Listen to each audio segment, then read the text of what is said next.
Welcome to Outside the Frame, a podcast for wedding industry professionals to learn how to be better humans in business and life. We're your hosts, Caitlin of Skywater Photo and Film, and Kaylin of Wandering Wildflower Films. We're here to create a supportive and meaningful space for diverse voices to discuss social and personal issues that impact wedding pros. Our hope is that collectively, we can bring more of ourselves and the things that matter to the forefront of our work in the wedding industry and give all of us the courage to focus our business around who we are and what we care about. We're so glad you're joining us. Thanks for tuning in. Hey everyone, we are back with the Outside the Frame podcast. We are joined today by Kelly Lemon, an inspirational speaker, one-armed wedding and elopement photographer, and adventure seeker based in the Pacific Northwest. With over 15 years of experience capturing empowering stories through her lens, her work has been featured in E! News, Style Me Pretty, The Knot Magazine, 100 Layer Cake, and Washington Wedding Day. She's also a self-proclaimed chocolate chip cookie connoisseur. At the age of 12, Kelly survived a near-fatal car accident that left her right arm permanently paralyzed, and this was just the beginning of her story. Despite enduring chronic nerve pain, rare syndromes, and a recent amputation of her right hand, Kelly has shattered the misconception that photography is only for the able-bodied. Her life is a living testimony of resilience and how your mindset can allow you to push through the impossible. She's been married to her husband, Augustine, for 14 years and is mama to their sweet and spunky 5-year-old daughter, Juliana, and their beloved mini golden doodle, Toby. Well, welcome to the podcast, Kelly. Thank you so much for having me. We're so excited that you're here, and we'll just dive right in. We'd love to start talking about kind of your accident. It did happen when you were so young. So when did you start to explore playing with photography, and kind of what was that like being a teen, finding something you're passionate about while also dealing with this very large change and physical challenge? Photography was something like many photographers, I loved as a kid. I would make my friends pose for me when I was in junior high and have tons of rolls of really bad film. And I remember it was just something I was always really interested in. And then, when the accident happened, my life was kind of flipped upside down, and it was definitely back-to-back surgeries, nerve transplants, spinal cord surgery. It was just that was kind of my life for a couple of years. And it wasn't until I got to high school that I was finally on my feet, where I was adapting and learning how to do life with one arm and learning how to do life with my left hand, because I was right-handed before. And that was when I was really able to explore and have the space to pursue my interests. And I was like, okay, I'm gonna go back into photography. And so I pursued my high school photography teacher and just said hey, I know this is going to be a challenge because it's a film photography class, but just wanted to, talk to you about it and let you know that I'm willing to modify and try everything. And I think she just couldn't see past her own limiting beliefs. And so she just said, actually photography is a two-armed art and you're not going to be able to do it. So she just encouraged me to just not go. She actually wouldn't even let me into the class. She wouldn't let me into the class and wouldn't let me try it out on my own, and just said that I needed to, try to get into drawing or some other type of art form. And I just took that as a challenge to prove her wrong. And so the next semester there was another photography teacher who was wonderful, Miss Bannon. And she was this incredible hippie who was totally on board. And in her class, I learned to roll film with my feet. And so I would put my feet in the little black bag. If there's photographers who have all the way back in film age, where we actually developed film in the darkroom, you'll know that rolling film in the black bag is a challenge, even if you have two able-bodied hands. But just adding in using your feet, and it's a whole other layer of fun and frustration. But we figured it out, and that kind of sparked this passion of okay, I can modify, I can find a new way to do it.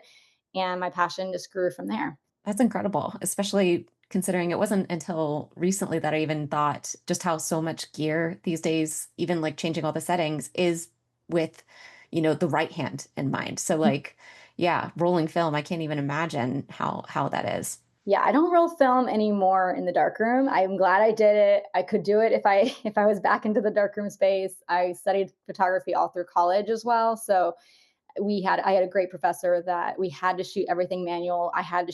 We had to be in film photography classes, shooting manual all 4 years, even if we took other types of photography as well. So I loved having that foundation of just really manipulating everything in camera. But yeah, I'm happy and okay to to set that. Using my feet to roll film was a long. It took so much longer than it normally does. What kind of ways did you adapt your camera gear to be able to use? Because it is, like Caitlin said, it is very right-handed, which I don't think a lot of us even notice. And Mhm. you have your left hand, so how do you adapt with that camera gear to be able to use it? Yeah, so it's interesting because I actually think when you're only shooting with one hand, I actually think it wouldn't really work too well if the camera was left-handed. And the reason I say that is because the usually the lens is on the left side, like kind of the weight main part of the lens of the weight, and then on the right side is all the buttons and like all that. But if everything was on the left side, then the right side would be really heavy, and so it would be Mm. like tilted. It'd be like hard to keep my wrist straight. Whereas with now, I basically place the hand underneath the base of the camera, and then my ring finger and my middle finger stretch out to like get the trigger, and then my thumb and my pointer carry the bulk of the weight on the lens. And so like my base is carrying the camera from the underneath, carrying all that weight, and then my finger wraps around to the right side of the camera. Whereas I think holding it like this would like on the left side would feel like I feel like it'd be really hard on your wrist. It'd be really heavy. Yeah. Carry that. It'd be super heavy. Yeah. And I have the 28 or the new 2.0 28 to 70, and it's so heavy. Oh my gosh. And it's like it's just a heavy lens. But at the same time, like if I'm hiking with my equipment and I can bring that lens instead of bringing three primes. I have thought about switching simply because Sony is lighter, but yeah, I do love my lenses. So right now we're sticking with it. No, that's amazing. I love that you've been able to, find some modifications and stuff and figure out what lenses work best for you without having to change over too often. Hmm. What advice would you give someone who's maybe gone through or is going through a life-altering event or has chronic pain and while still trying to navigate finding their passions in life? I think it's one of those things where it's kind of twofold, right? So if you are going through a really hard time or a hard trial, and I think the passions and is going to be kind of helps you get your joy back. So I feel like I would just encourage people to make it a priority because it might actually be part of the healing process and actually more important than you realize. I think so often we need that creative outlet. We need to feel whole and find healing in other ways than just traditional medicinal ways. And I think your heart needs to heal oftentimes when you're going through trauma or a big trial and you have to overcome and I think just trying to make space and protect that space to pursue something you love, it can also be healing in regards to like the lies that you're listening to. Because how many times do us as small business owners listen to the lie? You just fill in the blank, like I'm just not good enough, or I'm not talented enough, or I'm not going to be able to do this because of X, Y, or Z. Because I feel like everyone has disabling events in their lives. You can just see mine. Mine's just more visible, but it applies across the board where it's really comes down to your mindset and in regards to allowing yourself the grace to try and fail because you'll just never really grow into the things you love if you don't give yourself the space to just try, and it might not work the first time. You might have to keep trying it, keep working back and forth to figure out what's going to work for you in whatever capacity you have at that moment, and you just have to give yourself that grace to learn because it's not going to be easy right away. But I think the passion you have for it is what allows you to like realize how hard am I willing to fight and how high am I willing to climb for something I love. And it really pushes you through so many different seasons as a small business owner. So I would just say protect the time, protect your heart to explore those things, knowing that you're going to give yourself a lot of grace, but it'll be worth it in the end. I mean, that's so true. We've talked a lot about that of like we almost hold ourselves back. Yes, we all have something that is going on in our lives, and we're the ones that are like, we're not good enough, we're not, blank enough. That's, Mhm. do you have any stories or anything that comes to mind of moments where maybe you were really struggling or feeling a little bit of that failure, and how you pushed through it?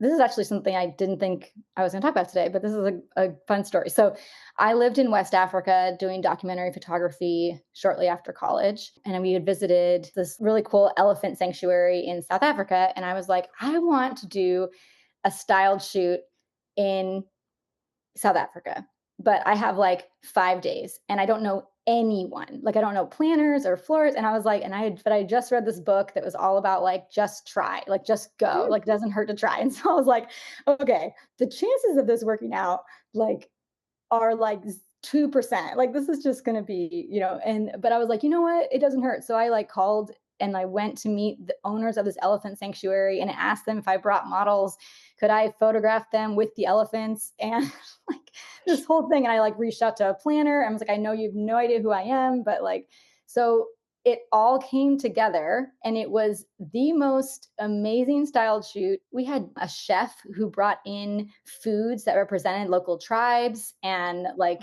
Oh. all these different elements in the food and these models and the outfit, and they wore traditional attire, and it was this whole thing. We got to work with the elephants, and it was one of those things where it was like, oh my gosh, this could be like a cover of a magazine. This is like I was like Mhm. so excited.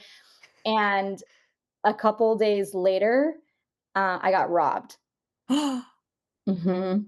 Oh no. All of my equipment, all of my hard drives, the whole documentary project I worked on that year, my internet wasn't strong enough to back up to the cloud. This is 10 years ago. And so I lost not only like my whole documentary projects, but I also lost this shoot that was like a complete miracle that it came together. And it was like one of those failures where you're like, I have nothing to show for this. Like, this is like the most magical circumstance, but it taught me so much about you just have to ask. Like sometimes like it's just a matter of just trying, like just seeing if it works out. Like just send the email, send the DM, like introduce yourself, like just put yourself out there. And the worst that's going to happen is someone's going to say no. But if they don't, you might get to do a really cool shoot with elephants. You might get to do a photo shoot and be a part of something that you never expected. It just starts with taking that brave first step of being like, I'm just going to see what happens and put it out there. I'm determined to redo it sometime, some year. Like go back, redo it, get it out in the world because it was a beautiful shoot and a beautiful experience, but it wasn't meant to be. It wasn't meant to be out in the world at this point. Wow. Yep. Yeah, like That's that's like incredible. so many, like it's so interesting because it's so joyful, and then it's like just completely just hard stop of like, never mind. Let's Yes. push that back. But you have such a good attitude about it. Like how you're just exuding all this like positivity and this mindset of it's okay and it wasn't meant to be. How have you become, I don't know, how have you found that mindset of just thinking and flipping it into a narrative that feels more wholesome and forward thinking? Well, to be totally honest, I was definitely not that way the morning Well, the morning that I of went on. course. Definitely was very distraught and sad. But I think I just had this peace that one day I would do it again in whatever capacity. I was more grieving the documentary project because I was Mm. working with women and kids that were coming out of trafficking, and I was partnered with an art therapist, and we were telling their stories post trauma on how to reclaim their bodies and how to be able to tell their stories. And so that was the part that I was even grieving more. And I just really could continue to say, like, this has only trained me, like, this whole past year has trained me to do it better next time. And I'm going to have to just like take what I can to learn from this experience and apply it in the future towards helping people who are at risk or helping people who don't have the same privileges or access. And so it definitely shaped me as a business owner for sure. I think something that I wasn't expecting that experience to shape was my perspective on this is a complete tangent, but I just thought of this. It actually really impacted how I view social media and photographing couples because I think sometimes photographers can get really caught up in the trends of what's popular, what pose is popular, what's, whatever's trending right now. And I think sometimes they can get so focused on that they're trying to put couples into that box, even though that would never fit that couple. And that experience when I was living in Ghana was like, I was not allowed to share any of the photos that year for the protection of these people because they were in safe houses and it was only for their art therapy, for their healing process. So I was just creating art for them, not for fame, not for social media, not for affirmation, not for someone to tell me, like, oh, it's so good you're doing something. And so that really taught me like our job is to capture their story, not try to place another story on top of it that's trendy right now. And I think that was like the main takeaway was like I did it just for the joy of them seeing their story, not for the affirmation of other photographers or other people. And so when I started my business, when I moved from Ghana to Seattle, that's when I kind of restarted my wedding business here in the US. And I was like, okay, I want to take that lesson and carry it into my career here, where I'm not trying to fit people into this certain mold just because it's trendy. Even if you had not lost the photos, right? Right. It would just be for them. It wouldn't be, yeah, to put it out there into the world. That's incredible. It sounds like you're really story focused, of really focusing on the couple and their personality. What other aspects do you kind of bring? Because you have a very different perspective maybe on weddings coming from that more documentary style of photography. How does that come into your weddings and your elopements? I am very people focused. My heart is for people. Like my passion is helping people. And right now, the avenue that I am working through is my camera, but I know in other seasons of life it'll come through a different way, in a different way. I just think there's just so much beauty in people's stories. And I also am from Colorado as well, so I love the mountains. So that's why elopements was such an easy transition for me. It was like, oh, Mhm. storytelling, couples. I love this. I did traditional weddings for 9 years and then was like, how do I get outside more? Like, how do I like Yeah. do this even more and combine two of my passions together? And so elopements was such a great combination of my my background of just growing up in the mountains and my love for telling people stories. So I think it just elopements is definitely kind of where those two things shined. But yeah, I think trying to really focus on community and not only just capturing their day and having them be another number on the list, but more it be like, no, I'm going to take a limited number a year because I want to be able to emotionally invest and give them my full attention and I can get to know their story better. Because I remember early in my career, this photographer was like, yeah, I do 70 weddings a year and I can't even remember the name of the one I did last week. Oh And I was, and it was almost like it was like a flex, like they were trying to tell me like how successful they were. And in my head, I was like, that sounds horrible. Like, I was like, I would never want that. Like, that's just not who, like, at least in terms of me solo shooting all those weddings, like, no, like, I was like, I would never have the emotional capacity and to give what I would want to give. And I would much rather do less less couples but higher investment, like a bigger investment. A lot of times my couples are multi-day events, so it's a bigger investment of time and energy and also like financially. And I would much rather do 20 couples with a bigger experience or a longer experience than have 65 couples that I don't even know. So yeah, so I definitely think the focus on people, the focus on community. One other element that I think is a little unique in my approach is I foster a community with my couples after their weddings happened. So I host 1 to 2 events a year. And if you got married, whether you got married 10 years ago or last year, you're always invited. And so Oh. a lot of times, like I had a wine tasting event a month ago at my house. And so a female owned winemaker comes to my house and we do a wine pairing class. And it's just to like celebrate community and love. And past couples come, new couples come, past couples give new couples advice. And they get to like hear about all the wedding planning, but also get their advice. Oh, you got married last year. Like, what are your tips about this? And then now we've had couples that have become friends because they just moved to the area. And now it's another couple in a similar season of life and they both live in Seattle. And so it's been cool to have an actual community where once you're in, like, oh, we'll see you at the next one, like we'll see you at the next event. Oh, So I think that is one thing that feels a little unique in the industry, and that I just try to focus on. It's a more of a people experience. And how powerful is that? We talk about community as industry professionals, but also within your couples. That is incredible to give the power to them of like, hey, here's some other couples who've been through this, and you're not doing this alone. Mhm. next level service right there.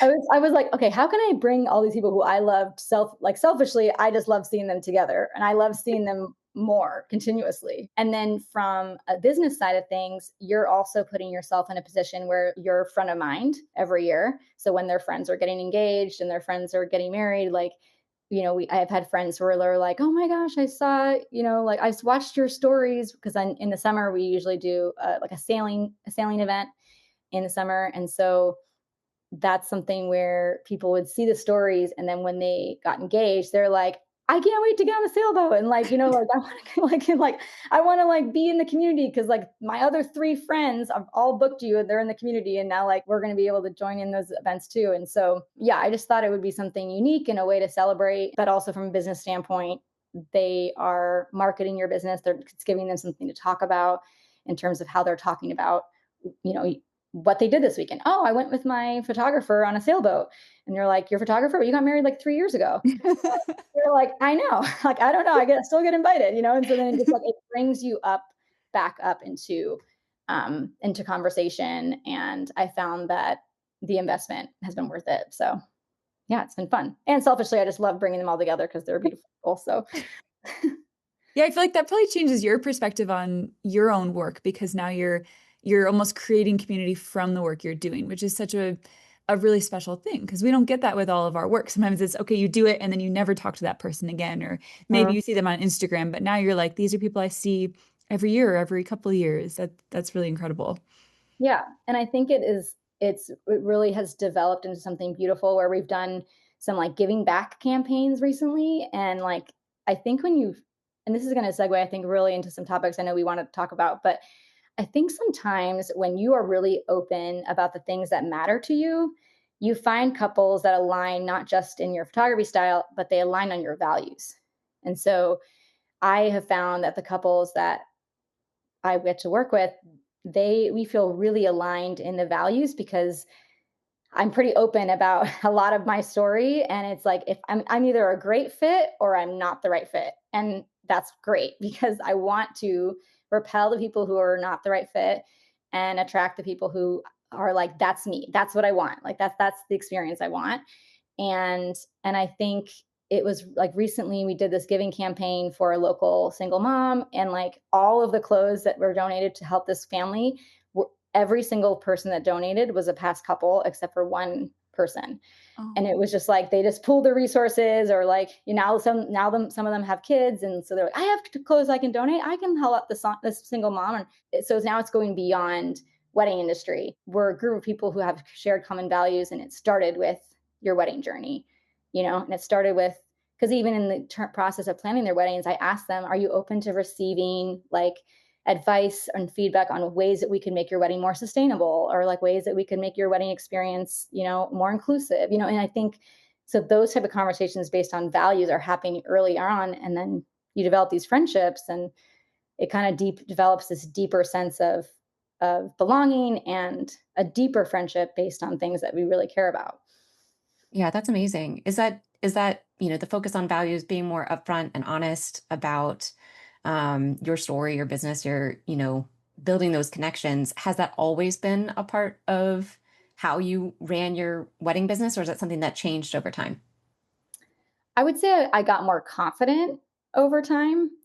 In the beginning, I had, so my arm was paralyzed in the accident when I was 12. And so but because it was paralyzed, it was still attached to my body. So it looked like I had two functioning arms. And so I was kind of in the process of like, I almost could like, quote unquote, get away with it if I didn't want people to know that I had a disability. And so I was kind of going through this rebrand process. This was like when I first moved to Seattle. And I went to this photography conference, and I got a one-on-one with one of the main headliner educators of the conference. And they sat me down and told me something was not expecting. And they basically said to me, like, I actually think you shouldn't tell anyone that you only have one functioning hand. No. Like, I think it's going to like scare people off.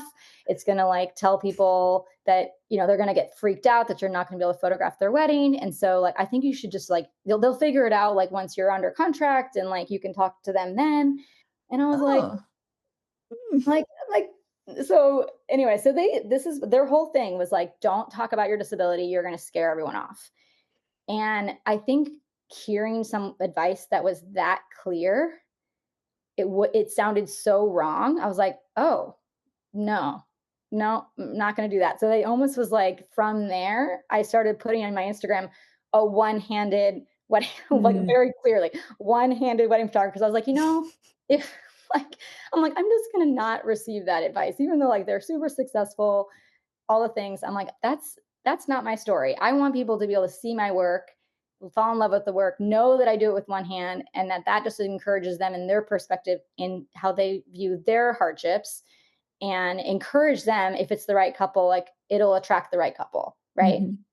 And so I kind of think that experience of finding someone who directly said, like, for your business, this is a bad idea. Don't say anything about your disability.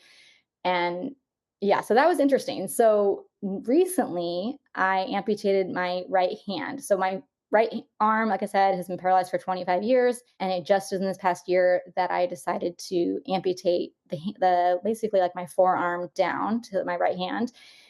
So now it's interesting because I don't really have a choice anymore because I don't have the hand's not there. So it's pretty apparent that I only use one hand. So it's not, so I'm glad that I was emotionally really ready with my story, because now it's not an option. It's like, Yeah. it's out there. But it has been interesting how other people respond to me now that I have an amputation, even though it feels very similar to what it was Mm. before, because it was always paralyzed. I couldn't use it. Now it's just not attached, but the way that it's perceived from other people is different. And so it's been just an interesting, almost like a social experiment to like see how other people respond to it. But yeah, that's a very long answer for yes, it's grown as I have grown as a person, but from early on, I was pretty honest and open about my story, because I was like, well, they're going to figure it out eventually. When the moment they meet me, the moment they meet me, they're going to see that I'm doing everything with my left hand. So it's going to be really obvious. So I might as well put it out there from in the beginning, and share my story in a way that really highlights the values that I've learned from that. Like, what makes me unique? It's not just that I have one hand. It's that experience has shaped my character and shaped who I am as a person, and that's going to Mhm. impact the experience I give you on your wedding day. And if they see the value in that, we're going to be a great fit. Yeah, I love that. And I feel like it's sometimes hard to figure out that balance of what we go about communicating with couples from the get-go. What was that like, trying to figure out what to communicate with couples? And you mentioned to me about working an entire wedding day without either of your arms. How do you guide somebody else day of and communicate all of that with your couples? So I can tell a little bit of that story because it's pretty wild. But yeah, so basically, kind of fast forward, so I've been living life with one arm. I started my career. I went to Ghana, came back, got back to Seattle. Okay. And then I had this really random syndrome in 2018, and it has nothing to do with the rest of my health. And basically, it could happen to you, and it could happen to me. It could happen to any person on the street. It's a rare syndrome where muscles basically surround your nerves, and they suffocate them, and they cut off the connection from the nerve to the brain. And it can take about 3 days, and you can lose like 95% of the use of a limb. And it just like happens, the swelling happens, and then like your mobility and feeling is gone. And it's very, very rare. So in 2018, I got just finished a whole day of like 10 back-to-back sessions. And I noticed my neck was really hurting. And I was like, well, this is weird, but I know I kind of always have neck pain because of all my surgeries and stuff. So I was like, maybe, but it's kind of a little bit more than normal and more intense. So I went to my chiropractor, and he was like, this is super inflamed. Like, this is like way worse than normal. Like, let's figure out what's going on. And finally, after like ERs and MRIs and CAT scans, they like thought it was a brain tumor for a second, and then it wasn't. And they finally realized that I had this very rare syndrome. And we finally got to like the top specialist in Seattle. It said he was like 75 and he'd seen 10 cases in his entire life. And he was like, okay, I'm going to shoot it to you straight. He was like, you are like number 11 in terms of cases I've ever seen. Every single case, it took a minimum of a year to get their arm back. Whoa. And so he was like, I'm just trying to set you up that like sometimes it takes 2 years and sometimes it doesn't come back fully. And so at this point, I have no functioning arms because it attacked the syndrome. It would have been convenient if it could have attacked the arm that was already paralyzed, because oh, that would have been great. But no, it attacked the only functioning arm that I have. So, my husband had to like set up cups with straws so I could like drink water throughout the day, because I had no upper extremity. And so in this moment, I'm in a crisis, right? And this is like end of March that this happened. And my season is starting like April. And so I am like in the ER, all these things. And I'm like, okay, at this point, I have no arms. So, and I have a wedding in 3 weeks that's in California. And I'm like, what am I going to do? So I think there's a difference between like for example, the paralysis of my right arm is part of my life story, right? And so that's something I'm super open about. But how I process with my clients for an event that happened that is outside of the norm for me, like losing my left arm, there's a strategy that I have in regards to like how I communicate with my clients. And I think this can be applied across the board because life happens. Crap hits the fan. There could be someone passed in your family, someone got really sick or something, like there could be life that happened. You just need to get ahead of the communication and start with solutions. And so I emailed my clients and said, the one that was 3 weeks out, and said, okay, so I'm really excited to tell you that you are going to have 3 full-time wedding photographers at your wedding day. And I was like, because I am actually experiencing a little bit of weakness in my left arm. And so I am going to have another full-time photographer with me, and they're going to be helping carry the weight of some of my equipment. They are also a full-time photographer shooting X amount of number of weddings a year. So we just have additional there to give me some support. And, but I know that since, you haven't seen this person's work combined with mine before, I wanted to give you some examples. And so before I sent this email, I contacted she was my second shooter for 3 years. She knew my work. She knew my style. We worked together seamlessly. And basically, she held the camera in live view, and I told her all of the manual settings. And then I would like see what she's doing. And then I would direct the couple, and she just clicked the shutter. And so we did that shoot, and we decided to do a test shoot with a few of my past couples. And so I wanted them to be able to give me honest feedback, like, hey, I did your wedding. How was this experience? Did it feel different? Did it feel clunky? Like, what did it feel like? And they were like, oh, it felt just like the wedding day, because the person coaching us is you, and you're standing and you had a second shooter on your wedding day. And so it really just felt like the same experience. And so when I sent this email, I'd already done the test shoots. And so you start with a solution of like, hey, we're going to have an extra photographer that day. You kind of like don't try to dramatize what's happening. I don't need to like, I lost my arm. Like you don't need to dramatize it. Like just be like, hey, I have some weakness in my arm. I can't really carry anything.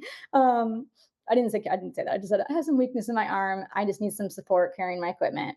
So we're gonna have this person there. And then it was evidence of this is a good solution. It's gonna work. Here's 2 galleries of these past sessions with this method. And then you can see that they were edited by me. They look just like my work. And so I asked my couples to write a review, an honest review about the experience. So then after that, they get social proof that this experience is going to work. And so then we get social proof. And then at the very end of the email, I said, I know that this is an incredible solution, that I can give 110% and be there for you. If for some reason you feel this causes you stress and you want to talk about getting a refund and finding someone else, I 100% will support you and help you. But I do believe this is going to be like, I just believe I have an extra teammate on that day and we're going to have a beautiful day together. Mhm. And then at the very, very end, I said something like, if you are like interested to learn more about what's happening, like, then like I'm going to write a blog series here and you can opt in if you want to learn more about my health journey or something like that. So it was kind of like starting on the front end with the solution, because you have to think like a couple, be like, okay, so life happens. What are they going to be thinking and stressed about? Even though they're going to care about you as a person, they are still planning a wedding. So they need to kind of know if this is a solution that can work for them. And so I think whenever hardship like that comes up, it's like, if we have the capacity to do this, then we can actually give really good communication. And every single one of my couples, because I sent that email to this couple who was 3 weeks out, but I had to send the same email to the rest of my season because I didn't know how long it was going to take. And Mhm. so thankfully, not one person canceled. Every single person said they wanted to stick with me and that they trusted that if it was good enough for me, it was good enough for them, and that they trusted they trusted me. I trust that you are going to let me know if this is going to be something that's going to work. And thankfully, by a complete miracle, my arm actually came back and recovered in like 2 to 3 months. So it didn't take nearly as long. And so I photographed that wedding in California. We did the whole thing together as a team.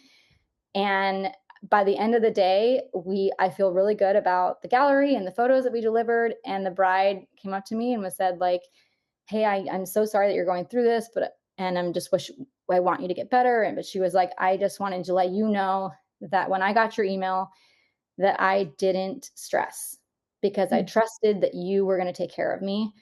And I trusted that you had done the work to make sure that we had a good solution. And I have felt taken care of all day, and I got a 5-star review.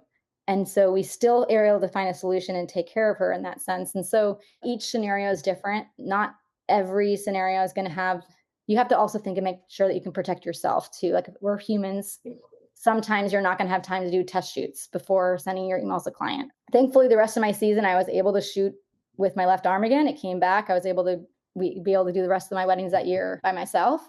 But it definitely taught me a lot about communicating with them. And I'm not just spitting off an email being like, hey, sorry, sucks to be you.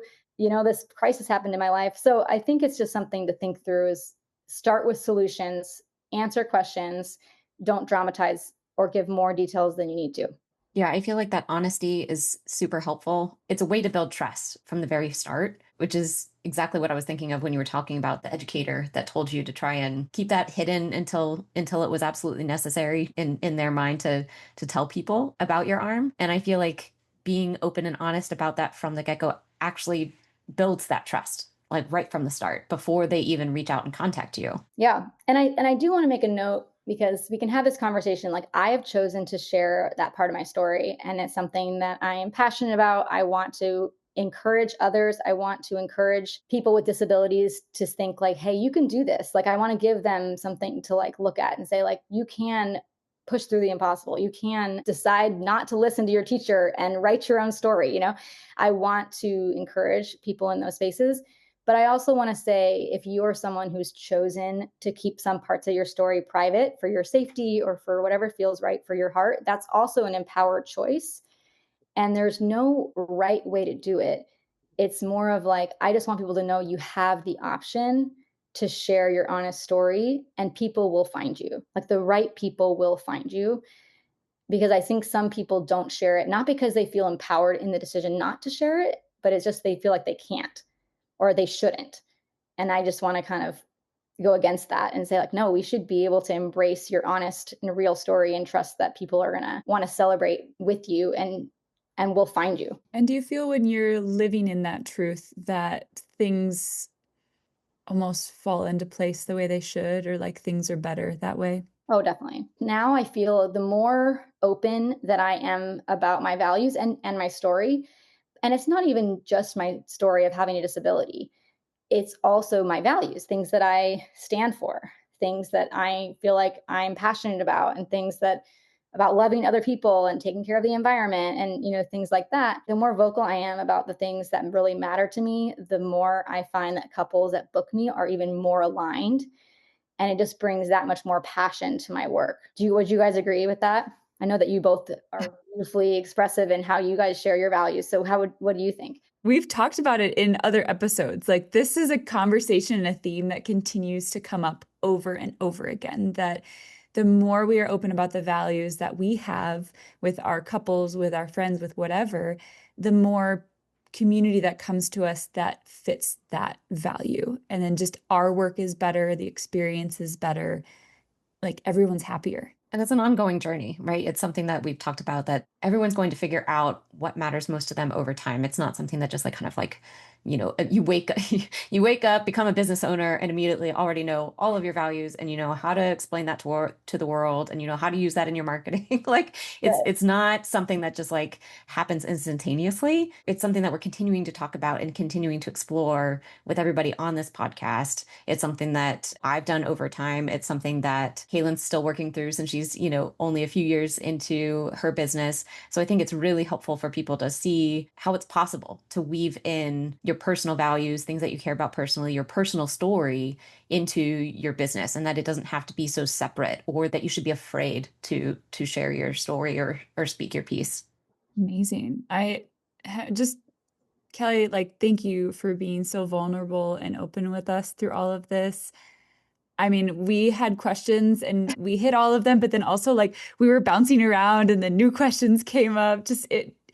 We're just so grateful for your vulnerability and your willingness to be on this podcast and talk about these things, because they're not easy conversations. We can talk about business and how to be a good business owner all we want, but to be open and honest about what we're dealing with or the things that we go through, it can be hard. So thank you for being here and for being vulnerable with us. Thank you so much for having me. And I just love that you're doing this podcast and you're talking about these things. I think business owners need to hear it. They need to hear this type of encouragement. They need to hear that their story matters. They need to hear that what they bring to the table matters, and people want to see their perspective. And I love that you are addressing that, not just in this episode, but in a lot of other episodes, it sounds like too. And I'm excited to tune in and see where your podcast continues to grow. Yeah, and I know that you're also diving into the world of public speaking and being a motivational speaker. Kind of tell us like what's next in store for you. Yeah, so I am in definitely a learning season with I have a lot of passions and trying to figure out which one I go pursue first outside of photography. And right now, I am really interested in potentially getting in the kids book space. I really want to help equip people and kids on how to talk to other people with disabilities and how to be curious with kindness.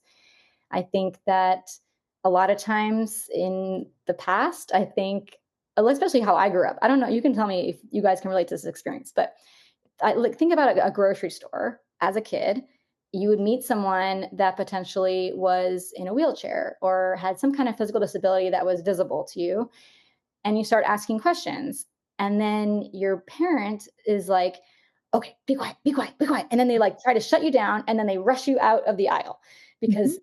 they don't want you to embarrass them or say something that's offensive and or whatever. And it comes a lot of times from a good place. They don't want you to say something offensive.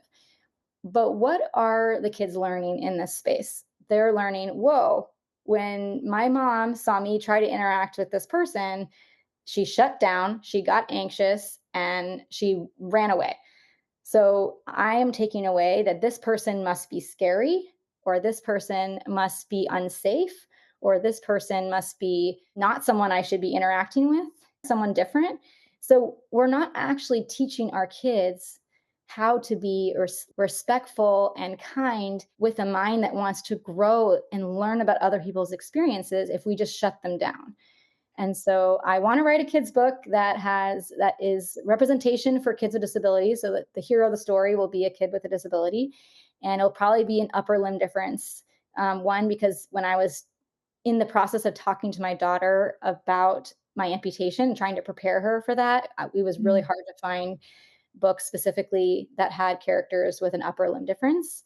So I think we'll probably start with that and then see where it goes from there. But so first it'll be representation most likely, and then in the back will be a guide for parents or caregivers to how do you structure these conversations around basically just teaching kids the simple tip of asking permission to ask a question. Mm. I'm like, if you were to approach that person with the wheelchair and say, would you mind if I asked you a question about your wheelchair? Then they have the power and space to say yes or say no. Yep. Then we also teach our kids to respect if the answer is no, it's their story. That's also a great teaching opportunity. But many times people are open to sharing when they know your heart posture. And if you're starting with respect of like, would you mind if I ask permission to ask about your arm or ask you a question about your culture or your religion or whatever? It's like if we just teach kids how to ask questions with respect, then that's going to help shape their worldview because they're going to have a positive interaction and learn to grow and have conversations with people who are different from them. And hopefully that will lead to have more compassion in the future. Because I think a lot of times people learned to just distance themselves from people who are different than them. That's my little side passion right now. So thank you for asking that. I haven't actually talked about that yet on a podcast, but I'm excited to see where it goes and how I can use my story to give other parents and caregivers language to this conversation and give them a few tips and hopefully some helpful feedback. Well, and yeah, imagine how different the world would be, or even how different your teacher could have been raised, right? The one that told you that this was impossible, or she just had her own, walls up or disbeliefs about what was possible. Imagine how different that would be if she had been taught how to approach somebody with a disability. I'd also, before we go, I know that you've kind of talked about your amputation, some things that have kind of happened in your work over time. Are you feeling open to chatting through the process of your new hand? And whether or not you'll be using that in your work? Yeah. Are you asking about the bionic hand? Mhm. Okay. Yeah. So I recently got a prosthetic and it's definitely, I have a different relationship with it. It's one of those things where I've already modified my entire life for 25 years, so it actually takes way longer to try to make it work with two hands than just to do it with my left. Um, so, but I'm like committed to putting the time in because they kind of always say like you got to give it a year and just like continue to train, try to train your brain, try to make it work. So I'm in the training process now. And I think our hope is not necessarily to give a lot of function. That's not the goal. I mean, yes, that's great if we can add that in, but the motivator is not function since I've already adapted my life. It's more preservation of my left arm. So I have a very, as you both do too, we have very physical jobs. We are carrying a lot of equipment. We're carrying a lot of equipment on mountains. So I they basically are like, you're doing a lot of wear and tear on your left arm and you've already had surgery on your left elbow. So they're like, we want you to kind of offload some of it so that you have the health of your left arm even longer. So I don't think I can use it for photography per se because it is just a bionic hand. It's not a bionic arm. So the rest of my arm, because I have my arm is amputated at the forearm level, so I still have most of my arm, but the rest of my arm is still paralyzed, so I can't lift my arm to hold a camera. Mm-hmm. Even though the bionic hand can do really cool things, I can't lift it above like 90 degrees. Mm. And so it's more functional in like a kitchen space or a counter space, or I think it could be functional in like a wedding reception with like light stands and stuff like that. Yeah, I don't wear it on shoots mostly because I can't, it won't help with that side of things, but I'm like committed to the learning process and seeing how I can use this tool. And it also is, yeah, it's an interesting thing to navigate as also as how people talk to you so differently when you have a prosthetic on versus not. And so that's been like an adjustment. You get a lot more people talking to you about it, which is great. I'm like very like open to that, but it's just a funny thing to like, oh, this is just such an interesting experience. Like if I wear the prosthetic, this is how, like in the airport, this is like how people respond. If I don't wear the prosthetic, this is how people respond. And I used to not have either of that because a lot of people just didn't realize it. So yeah, so the bionic hand is, the technology is absolutely amazing. I feel very fortunate that even though 25 years later and my arm is almost 100% paralyzed, but we have two little muscles that can like twitch. And because they can twitch, they can operate these different sensors, and one sensor makes the hand open and one sensor makes the hand close. And so it's just amazing that through all of our treatments and journey that I am even eligible for it. And I'm very grateful for that.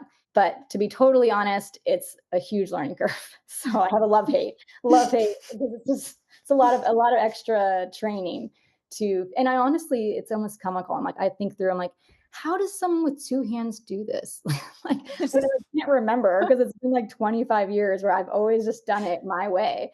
And so I'm like, oh yeah, like you guys would hold this, and I like look to my husband like, oh, you hold it that, okay.